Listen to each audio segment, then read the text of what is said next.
Sa Senate Blue Ribbon Committee hearing, kwenestyon ni Senador Raffy Tulfo ang mga kawani ng National Irrigation Administration sa kanilang kapabayaan sa depektibo at hindi matapos-tapos na irrigation projects. Sinaad ng senador ang labis na pagkadismaya dahil ito raw ay isang korupsyon na lubos na makakaapekto sa pamumuhay ng mga magsasaka. Aniya, nararapat lamang na maparusahan ang mga tao sa likod ng kapabayaang ito. Na farmer doon, nagmamakaawa,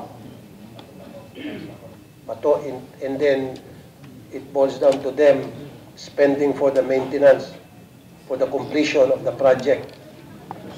Anong nangyari po doon? Nagmamakaawa, maiyak-iyak yung farmer. Nilahad ni Tulfo na ang mga proyektong inihain ng National Irrigation Administration ay hindi tumatakbo dahil sa mababang kalidad ng material at mga sumablay na kontrata. Ayon sa pagsisiyasat, mayroong anomalya sa 28 proyekto ng NIA kung saan ito'y nagkakahalaga ng 870 milyong piso. Nilinaw din ni Senador Francis Tolentino bilang tagapangulo ng komite na kanilang ipapatawag ang mga pribadong contractors at iba pang mga dawit sa kapabayaan sa proyekto upang malaman ang punot dulo nito. Jade Buhoy, nag-uulat para sa One Media Network.